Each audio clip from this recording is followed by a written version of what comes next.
Otonomi khusus Papua dimulai dengan semangat mengakui keragaman dan keberagaman budaya di Indonesia. UU Nomor 21 Tahun 2001 menandai tonggak penting dalam pengakuan hak-hak masyarakat Papua. Pemberian otonomi khusus bertujuan menjaga integrasi bangsa dalam NKRI demi kesejahteraan bersama. Otsus Papua lahir saat krisis besar, menawarkan harapan bagi masyarakat Papua yang mendambakan perubahan.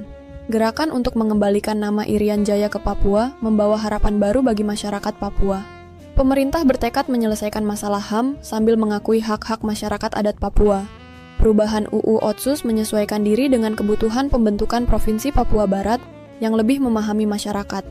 Kebijakan otonomi khusus memberi kekuasaan penuh pada orang Papua untuk mengelola sumber daya alamnya sendiri. Kewenangan khusus diatur dalam UU Otsus Papua, memberikan hak istimewa kepada pemerintahan daerah. Bagaimana keamanan pendidikan dan kesehatan masyarakat Papua tergantung pada kekuasaan yang diberikan. Pengelolaan sumber daya alam dan pemerintahan daerah harus berorientasi pada kesejahteraan masyarakat Papua.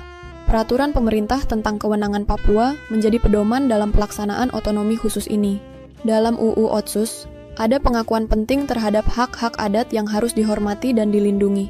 Masyarakat hukum adat Papua perlu pengakuan resmi demi keberlangsungan budaya dan tradisi mereka. UU Otsus telah memberikan ruang bagi terbentuknya lembaga yang melindungi hak-hak masyarakat adat. Majelis Rakyat Papua berfungsi sebagai jembatan komunikasi antara pemerintah dan masyarakat adat Papua. MRP memberikan pertimbangan penting dalam pemilihan gubernur untuk memastikan representasi masyarakat adat.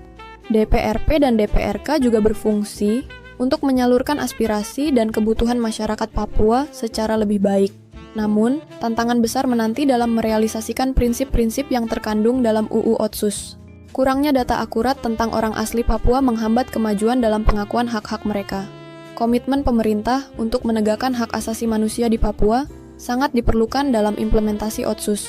Proses penyusunan peraturan daerah khusus membutuhkan dukungan dari semua pihak terkait di Papua. Tanpa pemahaman menyeluruh, pelaksanaan kewenangan khusus akan memunculkan konflik dan kebingungan.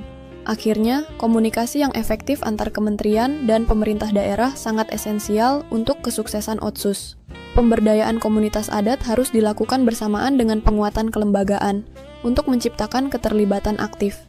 Perlu ada hasil nyata yang harus diraih untuk meningkatkan kepercayaan masyarakat terhadap otonomi khusus ini. Mendukung pengarusutamaan adat di setiap kebijakan menjadi langkah strategis perubahan di Papua. Perubahan terus-menerus di Papua harus didasari dengan rasa hormat terhadap tradisi dan norma setempat. Masyarakat Papua sangat menunggu aksi nyata dari pemerintah dalam melindungi hak-hak mereka. Perlu ada perencanaan strategis dalam anggaran untuk memastikan pengembangan daerah